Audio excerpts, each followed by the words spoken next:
میں جانتا ہوں تم مجھ سے بے پناہ نفرت کرتی ہو، بلکہ یہ کہنا غلط نہیں ہوگا کہ تم مجھے اپنی نفرت کے قابل بھی نہیں سمجھتی۔ لیکن میں جو کہوں گا سچ کہوں گا، میں بھی کبھی تم سے اتنی ہی نفرت کرتا تھا جتنی تم مجھ سے کرتی ہو، لیکن پچھلے کچھ دنوں میں میری زندگی مکمل تبدیل ہو گئی ہے۔ میں نے کبھی نہیں سوچا تھا کہ جس لڑکی سے میں اس قدر نفرت کرتا ہوں اس سے مجھے جنون کی حد تک محبت بھی ہو سکتی ہے۔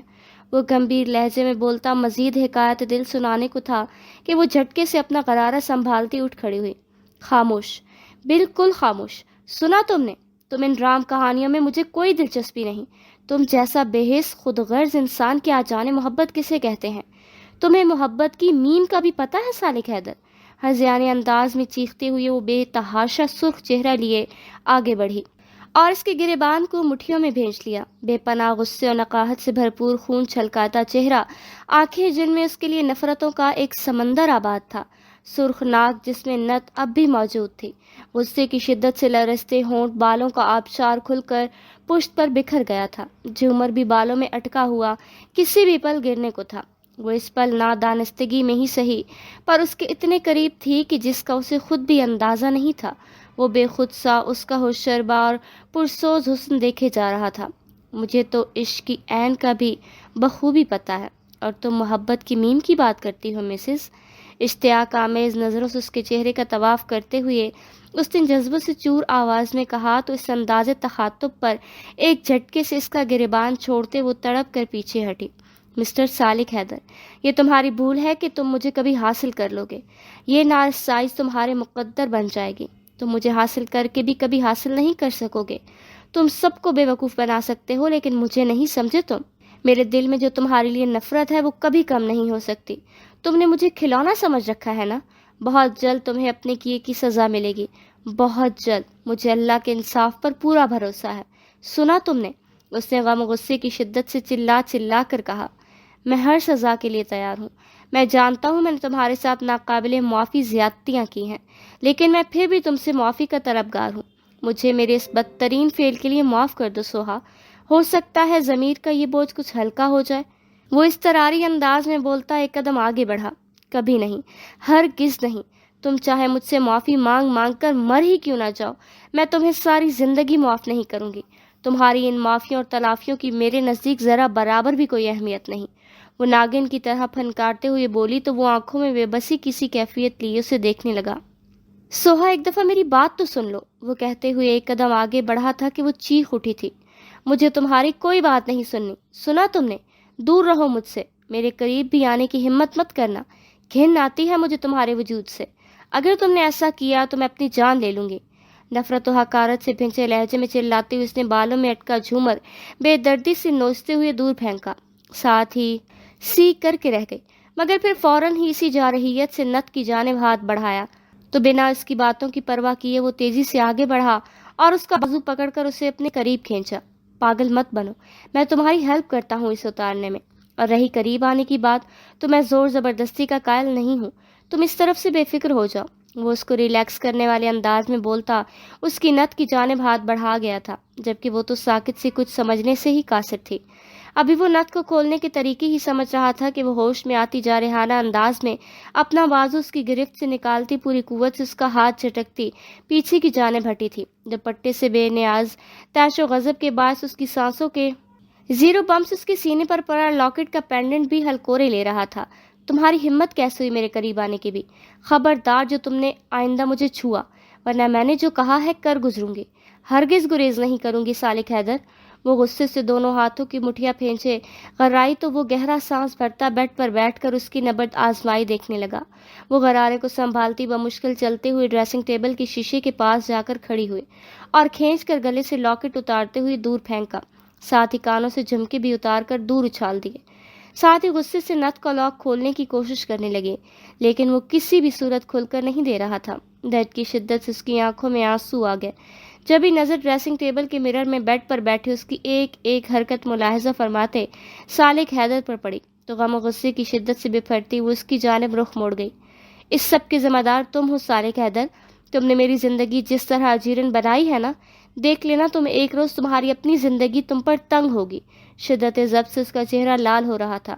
اس کا بس نہیں چل رہا تھا کہ سامنے بیٹھے شخص کا گلا گھونٹ دے۔ اب اگر تم نے کوشش کر لی ہے تو میں ایک کوشش کر کے دیکھ سکتا ہوں۔ وہ بیڈ سے اٹھتا اور ڈریسنگ ٹیبل کے نزدیک آ کر بولا تو وہ جارحانہ تاثرات لیے اس کی جانب پلٹی۔ چاہے ساری رات بھی کوششوں میں گزر جائے، تمہیں اس سے کوئی سروکار نہیں ہونا چاہیے۔ بہتر ہوگا تم اپنی اوقات میں رہو۔ بپھری ہوئی موج کی طرح وہ دانت پیستی ہوئی بولی تو سالک حیدر نے آگے بڑھ کر جھٹکے سے اس کا رخ اپنی جانب مڑا تو وہ بے یقینی کی شدت سے بت بنی کھڑی رہی۔ یہ کوئی انٹرٹینمنٹ گیم نہیں ہے جسے تم ساری رات کھیلنا چاہتی ہو۔ جلدی اس کام سے فارغ ہونے کے بعد چینج کرو اور ریسٹ کرو۔ اس کے ساکت انداز کو نوٹ کرتا وہ بآسانی اس کی نت کی لاک کو کھول گیا، ساتھ ہی اس کی نت آہستگی سے اتار کر ڈریسنگ ٹیبل پر رکھی تھی اور پیچھے ہٹ گیا۔ سوہا، میں کبھی بھی تم سے زور زبردستی کا متحمل نہیں ہو سکتا۔ میں تم سے معافی کا طلبگار ہوں، آگے بھی رہوں گا۔ جب تم میری طرف سے اپنی ظرف کو وسیع پاؤ مجھے معاف کر دینا۔ تم اب چینج کر کے ریسٹ کر سکتی ہو۔ وہ ٹھہر ٹھہر کر بولا، تمہارے لیے میرا ظرف کبھی وسیع نہیں ہو سکتا سالک حیدر خان، تو میرے لیے ہمیشہ قابل نفرت ہی رہو گے۔ وہ ہوش میں آتی گھٹے گھٹے انداز میں چیخ کر بولی تو وہ بنا کچھ بھی کہے ڈریسنگ روم میں چلا گیا، جبکہ وہ غرارے کو سنبھالتی ہوئی واش روم میں بند ہو گئی۔ چینج کرنے کے بعد ڈریسنگ روم سے باہر نکلا تو نظر صوفے کے قریب پھینکے دوپٹے پر پڑی۔ اس نے دوپٹہ اٹھا کر صوفے پر رکھا اور کارپٹ پر بکھرے جا بجا بکھرے زیورات کو اٹھا کر ڈریسنگ ٹیبل پر رکھتا بیڈ کی جانب آیا اور پھولوں کی پتیاں بیڈ سے جھاڑتے ہوئے تکیا درست کر کے جب بھی وہ حویلی کی روایتی سادے سے کاٹن کے شرارے میں ملبوس واش روم سے نکلی اور صوفے کی جانب بڑھی تھی۔ سوہا، یہ تمہاری رونمائی کا تحفہ ہے، تم اگر قبول کرو گی تو مجھے خوشی ہوگی۔ وہ اس کے نزدیک آ کر ایک درمیانی سائز کا باکس اس کی جانب بڑھاتے ہوئے بولا تو اس نے چہرے کے بگڑے زاویے سمیت وہ باکس اس کے ہاتھوں سے لے کر پوری قوت سے ڈریسنگ روم کے دروازے پر دے مارا۔ تمہارے ان تحفوں کی مجھے نہ کوئی ضرورت ہے اور نہ ہی ان کی میرے نزدیک کوئی حیثیت ہے۔ آئندہ کسی بھی قسم کی زحمت سے پرہیز کرنا۔ وہ انگاروں پر لوٹتی الفاظوں کو چبا چبا کر بولی، جبکہ سالک حیدر کے چہرے کا رنگ پل بھر کے لیے متغیر ہو گیا۔ تم حق بجانب ہو، خود کو سنبھال کر کہتا وہ پلٹا اور بستر کی جانب بڑھ گیا، جبکہ وہ اسی انداز میں بیڈ کی جانب بڑھی اور ایک تکیہ اٹھا کر جو ہی پلٹی وہ اس کے سامنے آ گیا۔ میں نے تمہیں کہا ہے نا، میں زور زبردستی کا قائل نہیں ہوں، تم چاہو تو بیڈ پر سو سکتی ہو۔ سالک نے بیڈ کی جانب اشارہ کرتے ہوئے ساتھ ہی دوبارہ اسے یقین دلایا اور وہ اسی حساب سے جھلس گئی۔ تمہارے ساتھ ایک ہی بیڈ پر سونا ناممکن۔ ہٹو میرے راستے سے۔ وہ تکیاں بازوؤں میں دبائے نظروں کا زاویہ دوسری جانب پھیر کر غصیلے لہجے میں بولی تو وہ کچھ پل اسے دیکھتا رہا، پھر سامنے سے ہٹتا بیڈ پر دراز ہو کر سائیڈ لیمپ آف کر دیا، جبکہ وہ صوفے پر تکیے کو پھینکتی لیٹ کر آنکھوں پر بازو رکھ گئی۔ جلتی آنکھوں اور جلتے دماغ کو چند گہرے گہرے سانس لے کر قابو میں کرنے کی ناکام سی کوششوں میں مصروف وہ آنکھیں بند کر دی اور پھر پتہ نہیں کب نیند کی وادیوں میں اتر گئی سے خبر ہی نہ ہوئی۔ سالک حیدر کی آنکھ کھلی تو 6:30 بج رہے تھے۔ اس کی نظر بے اختیار صوفے کی جانب گئی جہاں وہ سکڑا سمٹا وجود بے خبری کی نیند سویا ہوا تھا۔ وہ فریش ہونے کی غرض سے واش روم میں چلا گیا۔ بات لے کر تیار ہونے کے بعد آستین کی کف فولڈ کرتے وہ ڈریسنگ روم سے نکلا تو پاؤں تلے کسی چیز کو محسوس کرتے ذرا پیچھے ہٹ کر دیکھا تو رونمائی کا تحفہ اپنی ناقدری پر آنسو بہا رہا تھا۔ سالک حیدر کے ہونٹوں پر دھیمی اور مزمحل سے مسکراہٹ آئی۔ اس نے اسے بھی اٹھا کر اور زیورات کے ساتھ ڈریسنگ ٹیبل پر رکھ دیا اور آہستہ قدموں سے چلتا ہوا صوفے کی جانب بڑھا۔ لائٹ پنک کلر کے کاٹن کی سوٹ میں ملبوس چہرے پر بکھری لٹوں اور اپنے بے ریا و معصوم چہرے کے ساتھ بے خبر سوئی وہ کوئی ربڑ کی گڑیا لگ رہی تھی۔ بے اختیار ہی اس پر جھکا اور دھیلے سے اپنی انگلیوں کی پوروں کو اس کی آرزوں پر پھیرا تو وہ نیند میں کسمسا کر کروٹ بدل گئی، یعنی اس بے خبری میں بھی اس نے اپنی ناگواری ظاہر کر دی تھی۔ سالک حیدر اس کی پشت کو دیکھتا سیدھا کھڑا ہوا اور کمرے سے باہر نکل گیا۔ وہ ہنوز گہری نیند سو رہی تھی۔ یہ بھی نہیں کہ ساتھ ہے میرے وہ ہم نفس، ایسا بھی نہیں کہ مجھ سے جدا ہو گیا وہ شخص۔ وہ سو کر اٹھی تو تقریباً 8 بجنے کو تھے۔ اس نے پورے کمرے پر نظر دوڑائی اور رات کا منظر دماغ میں تازہ ہوا۔ ناگواری کے بھرپور تاثرات سمیت وہ اٹھی تو نظر سامنے پڑی ٹیبل پر رکھے جوڑے پر پڑی۔ وہ اسے اٹھاتی واش روم میں بند ہو گئی۔ اندر اس کی ضرورت کی تمام چیزیں موجود تھیں، یعنی اتنی افراتفری میں بھی کسی بھی چیز کو فراموش نہیں کیا گیا تھا۔ وہ فریش ہو کر باہر نکلی اور تولیے سے بالوں کو خشک کرتی ڈریسنگ ٹیبل کے سامنے آ کھڑی ہوئی۔ جبھی کمرے کا دروازہ کھلا تھا، اس نے گردن موڑ کر دیکھا تو بی جان اور اسما بیگم کے ساتھ زونیا اور علیزے بھی موجود تھے۔ وہ دوپٹہ ٹھیک کرتی سپاٹ چہرے کے ساتھ ان کے نزدیک آ گئی۔ اسما بیگم بغور بیٹی کا چہرہ دیکھ رہی تھی جہاں خوشی کی کوئی رمق موجود نہ تھی۔ سوہا میری بچی، چلا ہمارے ساتھ ناشتہ کر میری دھی۔ بی جان زونیا اور علیزے کو آنکھوں ہی آنکھوں میں کسی بھی شرارت سے باز رہنے کو کہے۔ سوہا سے محبت سے کہتی اس کی پیشانی چوم گئیں تو اسما بیگم نے بھی آگے بڑھ کر اسے گلے لگایا۔ جب ہی رخسار بیگم کمرے میں داخل ہوئی۔ ماشاء اللہ، نظر نہ لگے، چلو ہم سب کے ساتھ ناشتہ کرو بیٹا، انہوں نے محبت سے اس کی بلائیں لیتے ہوئے کہا تو وہ ہلکے سے سر ہلا گئی۔ اس کا سرد و سپاٹ انداز صوفے پر موجود تکیہ گزری رات کی داستان خود بخود بیان کر رہا تھا۔ سالک حیدر صبح ہی مردان خانے میں ناشتے کے بعد ڈیرے پر چلا گیا تھا۔ اس نے سب کے ساتھ ڈائننگ ٹیبل پر ہی ناشتہ کیا۔ سبھی آپس میں نوک جھوک میں مصروف تھے۔ یہ نکاح جن حالات میں ہوا تھا سب کو معلوم تھا، اس لیے سب نے بمشکل ہی خود کو کسی بھی قسم کے شوق فکرے چھوڑنے سے باز رکھا۔ اس نے بس چند لقمے زہر مار کیے اور چہرے چائے کے 2-3 گھونٹ کے بعد اٹھ کھڑی ہوئی۔ اسما بیگم بیٹی کو اپنے کمرے میں لے جانے کے ارادے سے آگے بڑھی تو سوہا نے بھی ان کی تقلید میں قدم بڑھائے۔ جب ہی اس کا رخ جھٹکے سے کسی نے اپنی جانب موڑا، اس نے حیرت سے مڑ کر دیکھا تو سرخ آنکھوں اور جارحانہ تیوروں سمیت کھڑی پلوشہ نظر آئی۔ سکون مل گیا تمہیں؟ ہاں بولو، تم ڈائن اور سبز قدم لڑکی ہو، جب سے حویلی آئی ہو سکون غارت کر دیا ہے سب کا، اور اب تو تم نے حد ہی کر دی۔ مجھ سے حیدر سائیں کو چھین کر اچھا نہیں کیا تم نے بے غیرت لڑکی۔ سوہا کا بازو اپنے مضبوط گرفت میں بھیجے وہ چلا چلا کر کہتی، ہوش و خرد سے بیگانہ گویا اس کا منہ نوچ لینے کے در پہ تھی۔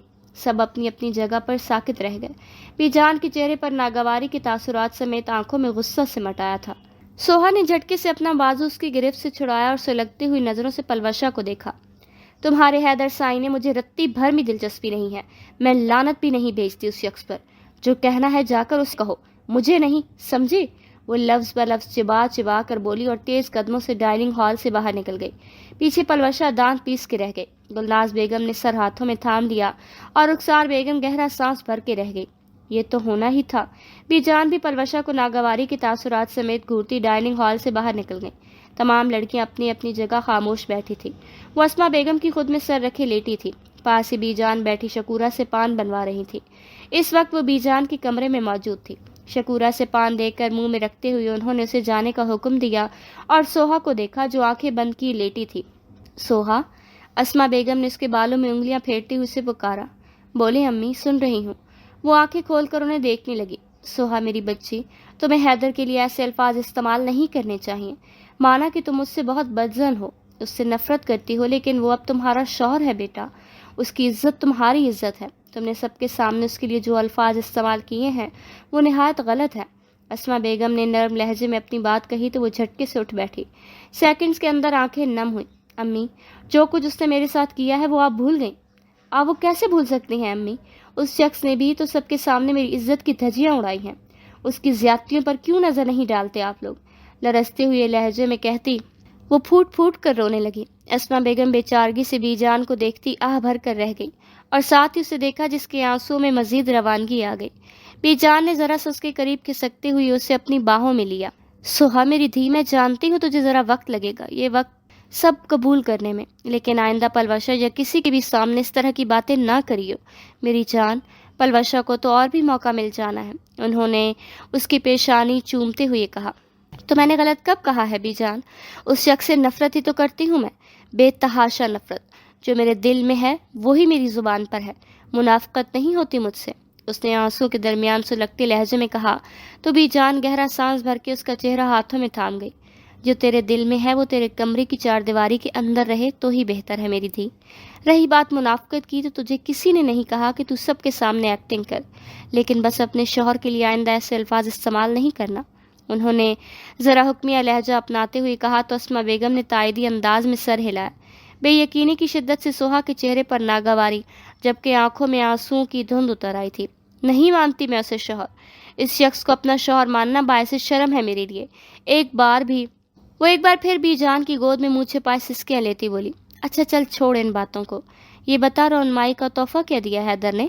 بی جان بمشکل مسکراہٹ ضبط کرتے اسے خود میں بھیج کر پوچھنے لگی۔ اسما بیگم نے بھی ہلکی سی مسکراہٹ کے ساتھ بیٹی کو دیکھا۔ دوسری جانب سے کوئی جواب نہ پا کر دونوں سر کو دائیں بائیں ہلا کر رہ گئی۔ ڈائننگ ہال میں بھی اب ویسی ہی خاموشی چھائی ہوئی تھی۔ گلناز بیگم اب پلوشہ کو گھور رہی تھی، جو اسی زاویے پر کھڑی گویا خون کی گھونٹ پی رہی تھی۔ ڈرامے بازیاں ہیں سب، میں اچھی طرح جانتی ہوں، پہلے بھی یہ حیدر سائیں کے لیے ایسا دکھاوا کرتی تھی جیسے اس کو ان سے کوئی سروکار ہی نہ ہو۔ اور اب دیکھا اندر ہی اندر عشق کا چکر چلا کر میرے حق پر ڈاکہ ڈال بیٹھ گئی. اب بھی اس کے ڈرامے ختم نہیں ہو رہے، جبکہ سب کچھ اس کی مرضی سے ہوا ہے. میں اچھی طرح جانتی ہوں. سرخ چہرے کے ساتھ غرا غرا کر بولتی وہ کوئی پاگل لگ رہی تھی. خاموش ہو جاؤ پلوشا، حد ہوتی ہے کسی بات کی. حیدر نے خود تم سے شادی سے انکار کیا تھا، اس میں کسی کا کوئی قصور نہیں ہے. سوہا اب حیدر کی بیوی اور اس حویلی کی بہو ہے. جتنی جلدی ہو سکے تم بھی اس حقیقت کو قبول کر لینا. رخسار بیگم کے غصے بھرے لہجے پر پلوشا کے ہونٹوں پر طنزیہ مسکراہٹ ابھر آئی. تو میں کیا کہہ رہی ہوں؟ اسی ڈائن کی ہی وجہ سے تو مجھے ٹھکرایا ہے حیدر نے. چھوڑوں گی نہیں میں اس کو اس کی اوقات یاد دلا کر رہوں گی. وہ چبا چبا کر بولی تو گلناز بیگم جھٹکے سے اٹھی اور اس کا ہاتھ پکڑ کر اسے کھینچتے ہوئی ڈائننگ ہال سے باہر نکل گئی. رخسار بیگم بھی تیزی سے ہال کمرے سے باہر نکل گئی.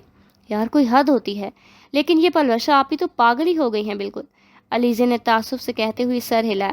سوہا بیچاری بھی کیا کرے، جو کچھ حیدر نے ماضی میں اس کے ساتھ کیا ہے اس کا یہ رد عمل تو فطری بات ہے. مجھے حیرت نہیں ہوئی، لیکن میں پر امید ہوں سب ٹھیک ہو جائے گا انشاءاللہ. زونیا کے کہنے پر وہ سب دھیرے سے آمین بولتی کھڑی ہوئی. سالک حیدر کی واپسی دوپہر تک ہوئی. مہروز خان کو تو یوں بھی دن بھر فرصت نہیں ملتی تھی، سو وہ بی جان کے کمرے میں ان کے ساتھ کچھ وقت گزارنے کے بعد اسما بیگم کے ساتھ ان کے کمرے میں چلی گئی. کچھ وقت مراد صاحب کے ساتھ گزارنے کے بعد وہ برآمدے کے تخت پر آ بیٹھی تھی. سالک حیدر کی واپسی دوپہر تک ہوئی تھی. مہروز خان کو یوں بھی دن بھر فرصت نہیں ملتی تھی، سو وہ بی جان کے کمرے میں ان کے ساتھ کچھ وقت گزارنے کے بعد اسما بیگم کے ساتھ ان کے کمرے میں چلی آئی. کچھ وقت مراد صاحب کے ساتھ گزارنے کے بعد وہ برآمدے کے تخت پر آ بیٹھی تھی. رخسار بیگم منی کے ساتھ سالک حیدر کے کمرے میں جا کر سوہا کی ڈریسنگ ٹیبل پر بکھرے زیورات کو لاکر میں رکھنے کے بعد، اس کی شادی کے جوڑے کو تہہ کر کے احتیاط سے رکھنے کے بعد، اس کے لیے خریدے اور بھی بہت سے ملبوسات اور ضروری اشیاء منی سے وارڈروب میں سیٹ کروا دیے تھے، اور میک اپ کا سامان بھی ڈریسنگ ٹیبل پر ترتیب سے ہمیشہ کی طرح حویلی کی گہما گہمی عروج پر تھی. لیکن اس کی ہی اندر کا موسم ٹھیک نہیں تھا. نقاہت کے باعث اب اسے اپنا جسم پر حدت محسوس ہو رہی تھی. سالک حیدر راہداری عبور کرتا برآمدے کی جانب آیا تو سامنے تخت پر بیٹھی اس دشمن جان کو دیکھ کر دل میں سکون اور آنکھوں میں ٹھنڈک سی اتر آئی. وہ چلتا ہوا تخت کے پاس آ کھڑا ہوا. وہ نہ جانے کن خیالات میں گم تھی کہ آہٹ پر بھی سر نہ اٹھایا. صبح بخیر مسز، پرشوق نظروں سے اسے دیکھتے وہ بالوں میں ہاتھ پھیرتے ہوئے بولا.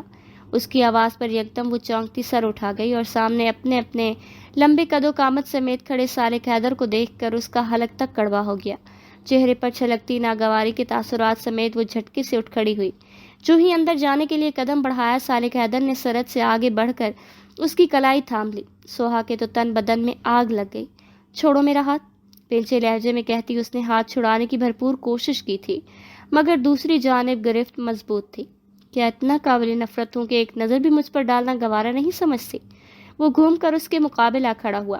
آہستہ مگر لو دیتے لہجے میں کہتے اپنے جذبوں سے چور نگاہوں سے اسے دیکھتے ہوئے پوچھا. تو وہ جو بگڑے تاثرات سمیت نظروں کا زاویہ پھیرے ہوئی تھی جھٹکے سے اس کے چہرے پر اپنی کاٹدار نظریں ڈالیں. قابل نفرت نہیں، تم تو نفرت کے قابل بھی نہیں ہو. میری نظروں میں تمہارا مقام اتنا گرا ہوا ہے. سنا تم نے؟ خونخوار لہجے میں بولتی ہوئے ایک بار پھر اس کی گرفت سے کلائی چھڑانے کی جدوجہد میں مصروف ہو گئی. سالک حیدر نے ایک ہاتھ میں اس کی کلائی ہنوز پکڑے، دوسرے ہاتھ کی ہتھیلی کو اس کے ماتھے پر رکھا اور ساتھ ہی فکرمندانہ نظروں سے اسے دیکھا. تمہیں تو بخار ہو رہا ہے سوہا، میڈیسن لی تم نے؟ یقیناً نہیں لی ہوگی. چلو میرے ساتھ، تشویش سے کہتا اس کی کلائی پر اپنی گرفت سخت کرتے اسے ساتھ چلنے کو کہا. تم کس بھول میں ہو آخر؟ ہاں، تم جو کہو گے میں مانوں گی. اس خیال کو اپنے دل سے نکال دو سالک حیدر خان.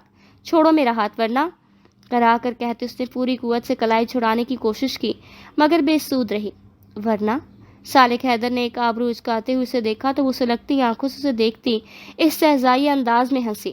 ورنہ میں کر ہی کہہ سکتی ہوں، میں کیوں یہ سب کہہ رہی ہوں؟ یہاں کسی کو یا تمہیں کوئی فرق پڑتا ہے؟ ورنہ تم تو بہت مزے میں ہو کیونکہ تمہیں سب کی حمایت جو حاصل ہے. ظاہر ہے ہر کوئی تمہاری طرفداری کر رہا ہے تو تمہارا میرے ساتھ اس قسم کے جبر پر بھی کوئی میرا ساتھ کیوں دے گا؟ صحیح کہا نا میں نے؟ وہ چپتے ہوئے لہجے میں حقارت سے بولی تو سالک حیدر خان نے بے ساختہ اپنی گرفت سے اس کی کلائی کو آزاد کیا، جبکہ وہ ہنوز کینہ توڑ نظروں سے اسے گھور رہی تھی. سوہا، میں نے تمہیں رات بھی کہا تھا، اب بھی کہہ رہا ہوں، جبکہ بار بار اپنی باتوں کو دہرانا بھی میری عادت میں شامل نہیں ہے. میری محبت کو ہوس سے تشبیہ مت دو. میں چھیننے چھپٹنے کا قائل نہیں ہوں، سو جبر کا تو سوال ہی پیدا نہیں ہوتا. You don't worry. آنکھوں میں بھرپور سنجیدگی لیے وہ اسے یقین دلانے والے لہجے میں بولا تو وہ سر نخوت سے سر جھٹک کر رہ گئی۔ میں کل صبح شہر جا رہا ہوں، آفس کے کچھ ضروری کام نپٹا کر چند دنوں میں واپس آ جاؤں گا۔ تمہاری کتابیں بھی ساتھ لے آؤں گا۔ میری خواہش تو یہی ہے کہ تم ساتھ چلو، مگر تمہاری طبیعت کے پیش نظر یہ پھر کبھی پر چھوڑتے ہیں۔ اس نے اس کے بیگانہ انداز کو دیکھتے ہوئے اسے شہر جانے کی بابت بتائی۔ وہ اسی لحاظ سے گویا جلتے توے پر جا بیٹھی۔ مسٹر صالح حیدر، تم میری بہلا سے جہنم میں جاؤ، مجھے رتی بر فرق نہیں پڑنے والا۔ دوسری بات، ہرگز نہیں، خبردار جو تم میری کتابیں لائیں، میں ان کتابوں کا وجود ہی ختم کر دوں گی۔ اور ہاں، میری بات سنو، تمہارے ساتھ شہر جانے سے بہتر ہے کہ میں زہر کھا کے مر جاؤں۔ نہ آج اور نہ آئندہ مجھے اپنے پلان میں شامل کرنے کی کوشش مت کرنا۔ پھرتے وہ بنا کسی کے لحاظ کے چیخی، پھر پیر پٹکتی ہوئی تنتناتی اندر چلے گئے۔ صالح حیدر وہیں کھڑا چند گہری سانس بھر کر خود کو کمپوز کرنے کی کوشش کرتا اندر کی جانب بڑھ گیا۔ صالح حیدر نے مہروز خان اور بی جان وغیرہ کو اپنے صبح شہر جانے کی اطلاع کر دی تھی۔ اندر ہی اندر وہ سوہا کی طبیعت کی وجہ سے پریشان بھی تھا، سو اس بابت بی جان سے بات کرنے کی غرض سے حویلی کے پچھلے حصے میں مقیم باغ کی جانب آ گیا۔ بی جان شام میں ایک چکر ادھر کا ضرور لگاتی تھی، سو وہ جانتا تھا کہ وہ ادھر ہی ملیں گی۔ بی جان جھولے پر بیٹھی ہولے ہولے جھولتے ساتھ میں تسبیح پڑھتی شام کے اس پرکیف منظر سے لطف اندوز ہو رہی تھی۔ بی جان انہیں پکارتا ان کے نزدیک ہی جھولے پر بیٹھ کر ان کی گود میں سر رکھ گیا تو وہ اسے خفگی سے دیکھنے لگے۔ ان کی ناراضگی محسوس کرتے وہ دھیرے سے ہنسا اور انہیں اپنے حصار میں لے لیا۔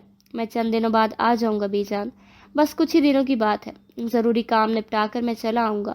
رہی آفس کے کام کی بات تو میں کون سا وہاں امپلائی ہوں، گاہے بگاہے چکر لگا لیا کروں گا۔ کیوں فکر کرتی ہیں؟ اس نے محبت بھرے لہجے میں ان کی ناراضگی دور کرنی چاہی۔ سوہا سے بات کی، اسے بھی ساتھ لے جا، ویسے بھی اب وہ تیری بیوی ہے، اسے تیرے ساتھ ہونا چاہیے۔ بی جان نے اسے جانچتی نظروں سے کہا۔ بی جان، میں اسی متعلق آپ سے بات کرنے آیا ہوں۔ سوہا کی طبیعت مجھے ٹھیک نہیں لگ رہی، آئی تھنک اسے بخار ہو رہا ہے۔ اتنا لمبا سفر کر کے اسے مزید تھکان ہو جائے گی، اسے پھر کبھی صحیح، بس اسے میڈیسن دے، اور اگر وہ تیار ہو جائے تو ڈاکٹر کے پاس لے جائیں پلیز، پھر میں سکون سے شہر جا سکوں گا، ورنہ وہاں بھی مجھے اس کی طبیعت کی فکر رہے گی۔ اس کے فکر مندانہ انداز پر بی جان کی آنکھوں میں طمانینت اتر آئی۔ انہوں نے اس کی پیشانی چومتے تشکرانہ نظروں سے اوپر دیکھا تھا۔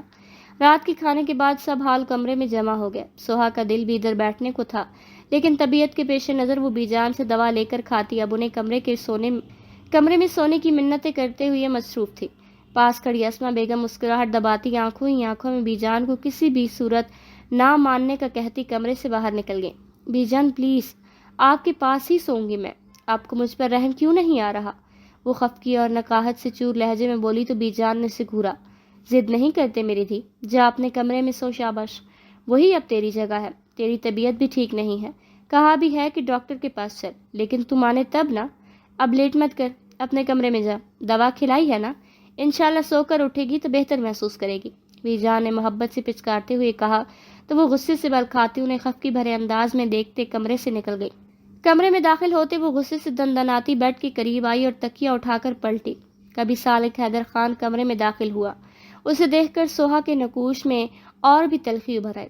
تمہاری طبیعت ٹھیک نہیں ہے سوہا، سو تمہیں بیڈ پر سونا چاہیے، صوفے پر خواہ مخواہ بے آرامی ہوگی، باروب لہجے میں کہتا وہ بیڈ کے قریب آیا۔ تم کون ہوتے ہو مجھے حکم دینے والے؟ جہاں میرا دل کرے گا سوں گی، لیکن بیڈ پر ہرگز نہیں سونے والی میں، وہ آگ بگولا ہوتی بولی تو صالح حیدر کے ہونٹوں پر ایک دھیمی مگر خوبصورت مسکراہٹ آ گئی۔ اب تو یہ سوال سراسر غلط ہے مسز، میں کون ہوں تمہارا یہ تو تمہیں بہتر پتا ہے، پھر اس سوال کا مقصد؟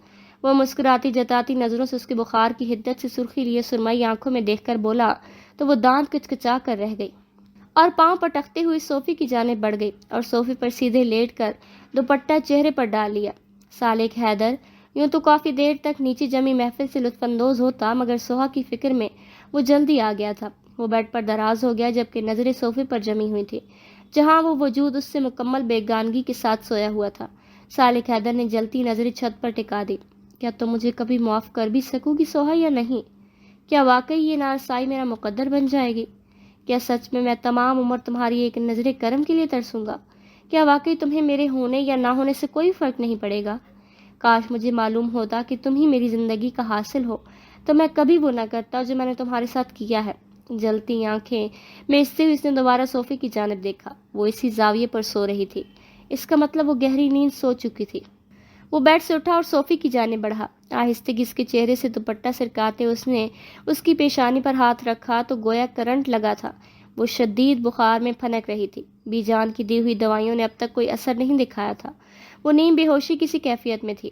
بنا اس کے بعد کی ناراضگی کی پرواہ کیے اس نے بے اختیار اسے اپنی باہوں میں اٹھا لیا اور بیڈ پر لا کر آہستگی سے اس کے سر کو پیچھے کی جانب سے احتیاط سے پکڑے. جیسے ہی لٹانے لگا وہ ایک بازو اس کی گردن میں ڈالے کسمسا کر اس کے سینے میں چہرہ چھپا گئے. صالح حیدر خان اسی زاویے پر چند لمحے کے لیے ساکت رہ گیا. سوہا کے چہرے سے اٹھتی بے تحاشا گرم بھاپ گویا اس کے سینے میں اتر رہی تھی. وہ ہوش میں ہوتی تو اس قسم کے اقدام کے بارے میں سوچنا بھی گناہ سمجھتی، لیکن ظاہر تھا کہ وہ ہوش میں ہی نہ تھی. گہرا سانس بھرتے اس نے آہستگی سے اسے خود سے الگ کرتے بیڈ پر لٹایا. وہ صوفے سے تکیہ اٹھا کر اس کے قریب آتا اسی احتیاط سے اس کا سر اٹھا کر نیچے تکیہ لگا دیا. ساتھ ہی فرسٹ ایڈ باکس سے پٹی نکالتا اور چیئر کو بیڈ کے قریب رکھتا وہ کمرے سے نکلا تھا. سیڑھیوں کے قریب آ کر بلند آواز میں سبو جو کہ ملازمہ تھی اس کو آواز دے کر ٹھنڈا پانی لانے کو کہا. وہ پانی لائی تو اس نے سیڑھیوں سے ہی پانی کا باؤل تھامتے اسے جانے کا حکم دیا اور باؤل لے کر اپنے کمرے میں چلا گیا. دروازہ بند کرتے ہوئے اس نے بیڈ پر نظر ڈالی جہاں وہ ہنوز بے خبر پڑی ہوئی تھی. وہ چیئر پر بیٹھا اور پٹیوں کو پانی بھگوتا اس کی پیشانی پر رکھ گیا. چند لمحے رک کر اس کی پیشانی سے پٹی کو اتارا اور پھر دوبارہ وہی عمل دہرایا اور پھر بار بار وہی عمل دہراتا گیا. رات کے تقریباً 2 بج چکے تھے جب اس کا بخار اترا، لیکن وہ ابھی بھی گہری نیند میں تھی. اس کی ٹھنڈے ماتھے پر ہاتھ رکھتا وہ گویا سکون کی گہری سانس بھر گیا. ساتھ ہی اس کا ہاتھ اور گردن چھو کر ایک بار پھر اپنی تسلی کی. کچھ دیر اسے بے خود نظروں سے دیکھنے کے بعد وہ اٹھا اور اس پر لحاف ڈالتے ڈریسنگ روم کی جانب بڑھ گیا. صبح اس کی آنکھ کھلی تو وہ مندی مندی آنکھوں میں سے کچھ دیر بستر پر پڑی رہی اور پھر گویا ہوش میں آتی کرنٹ کھاتی بیڈ سے اتری. بے یقینی کی کیفیت میں آنکھیں پھاڑ پھاڑ کر وہ ایک دفعہ صوفی کی جانب تو ایک دفعہ بیڈ کی جانب دیکھ رہی تھی. جبھی صالح حیدر کمرے میں داخل ہوا، کندھوں پر کوٹ ڈالے، وائٹ شرٹ اور نیوی بلیو جینز میں سنوارے ہوئے لائٹ براؤن بال جو کہ کچھ پیشانی پر بکھری ہوئے تھے، قیمتی جوتوں سمیت وہ شہر کے لیے تیار اب نکلنے کو تھا. میں تمہیں بیڈ پر لے گیا تھا، ایکچولی تمہارا بخار، اس کی بے یقینی دیکھتی ہوئی متانت بھرے لہجے میں کہتا گویا اسے آگ ہی لگا گیا. وہ پھرتی ہوئی موج کی طرح اس کی طرف بڑھی. کیوں؟ کس حق سے تم نے یہ کیا ہے صالح حیدر؟ تمہاری جرت کیسے ہوئی مجھے چھونے کی بھی؟ بولو. اس کی بات کاٹتے وہ غم و غصے سے پھٹتی آواز میں بولی. آنکھیں تیزی سے نم ہوئی تھی. تمہاری طبیعت بہت خراب تھی رات، بخار زیادہ تھا اور تم صوفے پر بے آرامی سے پڑی تھی تو میں نے تمہیں بیڈ پر لٹا دیا. That's it. تمہارا بخار اترا تو میں ڈریسنگ روم میں چلا گیا. اسے بتاتے وہ دانستہ پٹی والی بات مس کر گیا تھا. اچھا بننے کا ناٹک مت کرو، سمجھے تم؟ آئندہ اگر تم نے ایسی کوئی بھی حرکت کی تو میں تمہارا قتل کر دوں گی. وہ شہادت کی انگلی اٹھا کر وارن کرتے ہوئے غراتی تو صالح حیدر کے لبوں پر بے اختیار ہنسی ابھر آئی. میں تو ویسے بھی شہر جا رہا ہوں، انشاءاللہ چند روز میں واپسی ہوگی، تم اپنا خیال رکھنا. وہ کہتے ہوئے آگے بڑھا اور اس کو کندھوں سے تھام لیا. اس سے پہلے کہ وہ کچھ سمجھتی اس نے نہایت آہستگی اس کی پیشانی پر پوری شدت سے اپنا لمس چھوڑا تھا. وہ اپنی جگہ ساکت بنی بت بنی کھڑی تھی. صالح حیدر نے پیچھے ہٹتے بے خود انداز میں اس کا چہرہ دیکھا اور آہستگی سے خدا حافظ کہتا کمرے سے باہر نکل گیا. وہ اب تک کسی زاویے پر ساکن کھڑی تھی، پھر یکا یک ہوش میں آتی وحشت زدہ سے انداز میں بے دردی سے اپنی پیشانی رگڑتی بیڈ پر اوندھے منہ گر کر پھوٹ پھوٹ کر رو دی.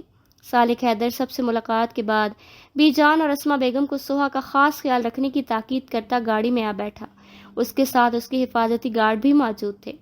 گاڑی میں بیٹھتے ہوئے بے اختیار اس کی نظریں اوپر اپنے روم کی کھڑکیوں پر گئی، لیکن وہ ہنوز بند تھی. گہری سانس بھرتے ہوئے اس نے بلیک گلاسز آنکھوں پر لگائیں اور ڈرائیور کو گاڑی آگے بڑھانے کا کہا. ستم سہنے کی عادت ہو گئی ہے کہ مجھ کو بھی محبت ہو گئی ہے، تجھے بے فکر دنیا اور مجھ کو فقط تیری ہی چاہت ہو گئی ہے. 9 گھنٹے کے طویل ترین اور تھکا دینے والے سفر کے بعد اس کی گاڑی فارم ہاؤس کے گیٹ پر آ کر رکی تو شام ڈھلنے کو تھی. اس کے ملازمین اس کو دیکھ کر یکدم ہی الرٹ ہو گئے تھے. ان کا غسیلہ خان جو واپس آ گیا تھا. فریش ہو کر ڈنر کرنے کے بعد وہ حویلی اپنی باخبر عافیت پہنچ جانے کی اطلاع دینے کا سوچتا ہوا روم میں آیا. اس نے حویلی کے لینڈ لائن نمبر پر کال ملائی اور خود بیڈ پر بیٹھ گیا. ادھر سوہا صالح حیدر کے شہر جانے کے بعد صحیح معنوں میں خود کو فریش اور آزاد محسوس کر رہی تھی. اس شخص کی موجودگی سے اسے گھٹن محسوس ہوتی تھی. اس کے جانے کے بعد وہ نیچے آ گئی تھی. باغ کی سیر کی، حویلی کے اور بھی حصوں کی جانب چہل قدمی کی، بی جان اور اسما بیگم کے پاس وقت گزارا، مراد صاحب سے ڈھیروں باتیں کی، کھل کر گہرا گہرا سانس لیتے اپنے دل اور دماغ کو اور بھی تازگی بخشی۔ موڈ خود بخود ہی بہت زیادہ تو نہیں، تھوڑا بہت ہی صحیح خوشگوار ہو گیا تھا۔ طبیعت کی کسل مندی بھی کسی حد تک دور ہو چکی تھی۔ علیزہ وغیرہ کالج گئی ہوئی تھی، سو وہ زونیا کے ساتھ صحن میں بیٹھ کر کچھ دیر باتیں کرتی رہی۔ زونیا کسی کام سے چلی گئی تو وہ بھی کچھ دیر وہیں بیٹھ کر صحن سے باہر چلی آئی تو حال کمرے کے باہر رکھا لینڈ لائن فون یکا یک چیخ اٹھا تھا۔ اس نے آواز پر چونک کر دیکھا اور پھر آگے بڑھ کر فون اٹھا لیا۔ ہیلو۔ دوسری جانب صالح حیدر کو یہ آواز سن کر یوں محسوس ہوا کہ گویا اس کے کانوں میں کسی خوبصورت اور مدھر سی آواز اتر آئی ہو۔ یہ آواز وہ لاکھوں میں پہچان سکتا تھا۔ دوسری جانب سے 2-3 بار ہیلو کی آواز سننے کے بعد بھی اس کا جواب دینے کا کوئی موڈ نہ تھا۔ آنکھیں بند کیے جذب کے عالم میں بیڈ پر گر گیا۔ فون ہنوز کانوں سے لگا ہوا تھا، جبکہ ہونٹوں کے گوشوں میں ایک دھیمی سی مسکراہٹ بھی اپنی جھلک دکھا رہی تھی۔ ہیلو۔ اف۔ دوسری جانب وہ شاید جھلا گئی تھی۔ آواز میں بیزاری صاف طور پر نمایاں تھی اور پھر فون رکھ دیا گیا تھا۔ صالح حیدر جیسے کسی خواب سے جاگا تھا۔ کون ہے سویا؟ سوہا۔ وہ فون رکھ کر پلٹی تو رخسار بیگم کچن میں خانسامہ کو رات کا مینیو بتا کر باہر نکلی تو اسے حال کمرے کے باہر فون کو رکھ کر پلٹتے دیکھ کر وہیں چلی آئیں۔ پتہ نہیں، آواز نہیں آ رہی۔ اس نے ناسمجھی سے سر ہلایا جب ہی ایک بار پھر فون بج اٹھا۔ اس بار رخسار بیگم نے فون اٹھایا۔ ہیلو۔ ارے حیدر، میرا بچہ، تو پہنچ تو گیا نا خیریت سے؟ دوسری جانب سے حیدر کی آواز سن کر تو وہ گویا نہال ہی ہو گئی اور وہ جو تجسس کی کیفیت میں تھی رخسار بیگم کی باتیں سن کر ہونٹ بھینچتے ہوئے پیر پٹکتی وہاں سے واک آؤٹ کر گئی۔ حویلی اطلاع کرنے کے بعد اس نے ہمیشہ کی طرح عدنان کو فون کر کے اپنے شہر پہنچنے کی بابت بتائی تو وہ بہت خوش ہوا۔ ساتھ ہی یہ بھی کہا کہ وہ فوراً اس سے ملنے فارم ہاؤس پر آ رہا ہے۔ سالک اس کی بے تابی پر مسکرا دیا۔ اسے بخوبی پتا تھا کہ عدنان کی اس قدر جلد بازی کی وجہ کیا ہے۔ تقریباً آدھے گھنٹے بعد عدنان اس کے سامنے تھا۔ وہ پہلے سے اب کافی بہتر تھا۔ سالک کو اس کو دیکھ کر تسلی ہوئی تھی۔ اب بتاؤ، کون کون سے کارنامے سر انجام دے کر آئے ہو؟ عدنان نے چائے کا سپ لیتے شرارت آمیز لہجے میں کہا تو سالک نے ایک جاندار قہقہا لگایا۔ میں تم سے اسی سوال کی توقع کر رہا تھا۔ وہ بالوں میں ہاتھ پھیرتے ہوئے بولا تو عدنان اسے گھور کر رہ گیا۔ اس کا مطلب کہ تم میری بےتابی سے لطف اندوز ہو رہے تھے۔ چلو اب بتاؤ بھی، اب صبر نہیں ہو رہا۔ عدنان چائے کا کپ ٹیبل پر رکھتے آرام سے بیٹھتا ہمتاً گوش ہوا تو صالح حیدر مختصر لفظوں میں اسے بتانے کے بعد اس کی حیرت بھرے تاثرات ملاحظہ کرنے لگا۔ یار سالک، مان گیا تجھے یار، تو بھی اپنی ضد کا پکا انسان ہے۔ اچھا بتا، ہماری بھابھی کے مزاج کیسے ہیں؟ اس کی شان میں قصیدے پڑھنے کے بعد عدنان نے ایک آنکھ دبا کر شرارتی لہجے میں پوچھا تو صالح حیدر کی آنکھوں میں سوہا کے ذکر پر اضطراب سا اتر آیا۔ وہ بالوں میں ہاتھ پھیرتے اٹھ کھڑا ہوا اور چلتا ہوا گلاس ونڈو کی جانب جا کھڑا ہوا۔ عدنان، وہ بہت ناراض ہے مجھ سے۔ میں نے اس سے اپنی زیادتی کی معافی بھی چاہی لیکن وہ مجھے معاف کرنے کو تیار ہی نہیں ہے۔ وہ مجھ سے بہت نفرت کرتی ہے۔ اس کے دل میں سوائے نفرت کے میرے لیے کچھ بھی نہیں ہے، لیکن مجھے اپنی محبت پر پورا بھروسہ ہے۔ ایک روز اسے اپنی محبت سے جیت لوں گا میں۔ اس کے لہجے میں اضطراب کے ساتھ ساتھ اعتماد بھی اتر آیا۔ عدنان گہری سانس بھرتا صوفے سے اٹھا اور اس کے قریب چلا آیا۔ یہ تو فطری عمل ہے ان کا، انشاءاللہ ایک روز تمہاری محبت ان کی نفرت پر غالب آ جائے گی۔ عدنان نے پرجقین لہجے پر اس نے اسی طرح ونڈو کے باہر دیکھتے ہوئے سر ہلا دیا۔ صالح حیدر کے جانے کے بعد وہ اسی کے کمرے میں سو رہی تھی کیونکہ یہ بی جان کا حکم تھا۔ اس نے اپنی منوانے کی بہت کوشش کی لیکن ناکام رہی۔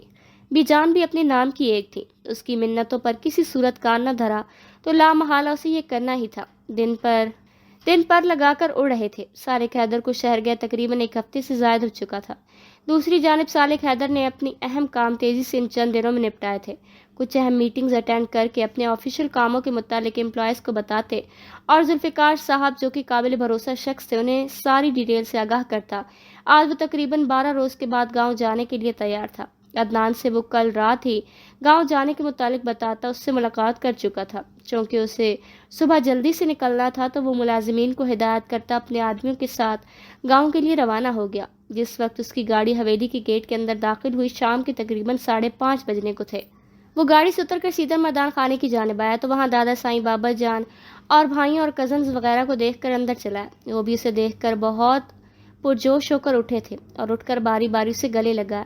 کچھ دیر ان کے پاس بیٹھ کر ان کو اپنی شہر کی مصروفیات کے بارے میں آگاہ کرتا وہ اٹھ کھڑا ہوا اور مردان خانے سے نکل کر حویلی کے اندر بڑھ گیا۔ وہ بی جان کے کمرے میں آیا تو وہ جائے نماز پر بیٹھی حسب معمول نماز مغرب کے بعد کسی تسبیح پڑھ رہی تھی۔ اسے دیکھ کر وہ کھل اٹھی۔ وہ آگے بڑھ کر ان کے گلے جا لگا، محبت سے اس کی پیشانی چومتے ہوئے اس کی مصروفیات کی بابت پوچھنے لگی۔ ان سے ملاقات کے بعد وہ رخسار بیگم اور علیزے سے ملتا سیڑھیاں چڑھتا اپنے کمرے کی جانب بڑھ گیا۔ اس دوران اس کی نظریں اس دشمن جان کو ڈھونڈتی رہی تھی۔ کمرے میں داخل ہو کر ادھر ادھر نظریں دوڑائیں مگر محترمہ کا کچھ اتا پتہ نہ تھا۔ گہری سانس بھرتا وہ فریش ہونے کی غرض سے واش روم کی جانب بڑھ گیا۔ وہ فریش ہو کر نیچے اترا۔ اسے اب بھوک محسوس ہو رہی تھی۔ اس سے پہلے ڈنر کیا اور پھر حال کمرے کی جانب بڑھ گیا۔ وہاں حسب معمول شعر و شاعری کی محفل اور چائے کا دور شروع ہونے کو تھا۔ حال کمرے میں داخل ہو کر اس کی نظر قالین پر گاؤ تکیے سے ٹیک لگائے بیٹھی سوہا پر پڑی تو دل میں جیسے ٹھنڈی سی پھوار پڑی ہو۔ اس کی آمد پر جہاں باقی لڑکیاں خوش ہوئیں وہیں وہ کچھ لمحے کے لیے ساکت رہ گئی اور پھر ہوش میں آتے ہی منہ کڑوے بادام جیسا تو وہ شخص واپس آ چکا تھا۔ اس کی غیر موجودگی میں وہ کتنی سکون سے تھی۔ سوچتے ہوئے یقینا توڑ نظر سے اسے گھورا جو استحقاق آمیز نظروں سے دیکھتے ہوئے صوفے پر بیٹھ گیا تھا۔ سوہا نے نخوت سے نظروں کا زاویہ پھیر لیا۔ اسی دوران بانو چائے لے آئی تھی۔ لڑکے بھی حاضری لگا چکے تھے اور اپنی اپنی نشست سنبھال لی تھی۔ معاذ لالا، آج آپ سے شروع کرتے ہیں۔ اپنی بیگم کی شان میں چند دل نشین شعر یہاں عرض کریں۔ لائبہ نے زونیا کی طرف اشارہ کرتے ہوئے معاذ سے فرمائش کی تو وہ تو جیسے انتظار میں تھا۔ فوراً ہی زونیا کو آنکھ مارتا شروع ہو گیا جبکہ زونیا بلش کرنے لگی۔ ابھی اس طرف نہ نگاہ کر، میں غزل کی پلکیں سنوار لوں۔ میرا لفظ پر لفظ ہو آئینہ، تجھے آئینے میں اتار لوں۔ میں تمام دن کا تھکا ہوا، تو تمام شب کا جگا ہوا۔ ذرا ٹھہر جا اسی موڑ پر، تیرے ساتھ شام گزار لوں۔ واہ بھائی واہ، کمال کر دی آج تو۔ داد اور تحسین سے بھرپور آواز گونجی تھی۔ معاذ آداب کے انداز میں جھکتا داد وصول کر رہا تھا جبکہ چائے کا سپ لیتے سالک حیدر کی نظریں سوہا کے چہرے پر تھی اور وہ دان کچکچاتے ہوئے بیٹھی بمشکل اپنی توجہ شعر و شاعری کی جانب مرکوز کر پا رہی تھی۔ یہ یوسف لالا کدھر ہے؟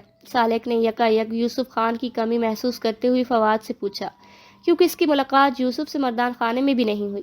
وہ تو دوپہر میں ہی شکار پر گئے تھے اور ابھی تک ان کی واپسی نہیں ہوئی۔ فواد نے کی اطلاع پر وہ سر ہلا گیا۔ شاہزیب تم سناؤ۔ شازل کے کہنے پر شاہزیب الرٹ ہو کر بیٹھا اور غزل کی شروعات کی۔ بہت ہی مدت کے بعد جب کتاب ماضی کو میں نے کھولا، بہت سے چہرے نظر میں اترے، بہت سے ناموں پہ دل پسیجا، ایک ایسا صفحہ بھی اس میں آیا لکھا ہوا تھا جو آنسوؤں سے، کہ جس کا عنوان ہم سفر تھا، جو صفحہ سب سے معتبر تھا، کچھ اور آنسو بھی اس پر ٹپکے، پھر اس سے آگے میں پڑھ نہ پایا۔ کتاب ماضی کو بند کر کے تمہاری یادوں میں کھو گیا میں، اگر تو ملتا تو کیسا ہوتا، انہی خیالوں میں سو گیا میں۔ بہت اعلیٰ، عمدہ کلام۔ سب نے کھل کر تالیاں بجاتے ہوئے اپنی اپنی رائے پیش کی۔ شاہزیب نے شکریہ ادا کرنے کے بعد سالک حیدر سے کچھ پیش کرنے کو کہا تو وہ مخصوص انداز میں بالوں میں ہاتھ پھیرتے چائے کا کپ ٹیبل پر رکھتے سیدھا ہو بیٹھا اور پرشوق نظروں سے سوہا کو دیکھتے شروعات کی، جس کے چہرے کے بگڑے زاویے اور اس کی ناگواری کو صاف طور پر وہ ظاہر کر رہے تھے۔ قرب کے نہ وفا کے ہوتے ہیں، جھگڑے سارے انا کے ہوتے ہیں، بات نیت کی صرف ہے ورنہ وقت سارے دعا کے ہوتے ہیں، جو بظاہر تو کچھ نہیں لگتے ان سے رشتے بلا کے ہوتے ہیں، بھول جاتے ہیں مت برا کہنا، لوگ پتلے خطا کے ہوتے ہیں۔ اس کی گھمبیر آواز زمانیت لی ہوئی تھی۔ واہ، بہت اعلیٰ، عمدہ لاجواب، ہمیشہ کی طرح کمال۔ سب نے زوردار تالیاں بجاتے ہوئے مختلف طریقوں سے اپنی اپنی رائے کا اظہار کیا۔ سر کو ہلکے سے خم کرتا وہ مسکراتی نظروں سے اسے دیکھنے لگا جو شاید اس کی طرف دیکھنا بھی گناہ کبیرہ سمجھ رہی تھی۔ اب حمزہ کی باری تھی اور وہ شروع کر چکا تھا۔ سب نہایت خاموشی اور اشتیاق سے اس کی غزل سماعت فرما رہے تھے۔ سالک حیدر کی نظریں گاہے بگاہے اس کی طرف اٹھ رہی تھیں۔ یکا یک وہ جھٹکے سے لب بھیجتے اٹھی اور حال کمرے سے باہر نکل گئی۔ سب اتنے محو تھے کہ کسی نے اس کا اس طرح جانا محسوس ہی نہ کیا۔ سالک حیدر بھی سب سے ایکسکیوز کرتا فوراً وہاں سے نکلا اور اوپر کی جانب بڑھ گیا۔ وہ کمرے میں داخل ہوا تو سامنے ہی وہ کاٹن کے روایتی شرارے میں ڈریسنگ ٹیبل کی مرر کے پاس اپنے لمبی چوٹیوں کے بل کھولتی ہوئی نظر آئی، یعنی اب سونے کی تیاری کی جا رہی تھی۔ وہ کمرے کا دروازہ بند کرتا چلتا ہوا اس کے پیچھے آ کھڑا ہوا۔ اب سامنے مرر میں ان دونوں کا عکس اپنی پوری آب و تاب کے ساتھ نظر آ رہا تھا۔ اتنے دنوں بعد لوٹا ہوں، تم نے خیریت بھی پوچھنا گوارا نہیں کیا؟ کیا اس قدر ناراض ہو سوہا؟ اس نے پشت پر ہاتھ باندھے مرر میں اس کا بھرپور بیگانگی بھرے عکس کو دیکھ کر پوچھا تو اس کے ہاتھ رک گئے اور وہ غصے سے دانت پیستی اس کی طرف رخ کر گئی۔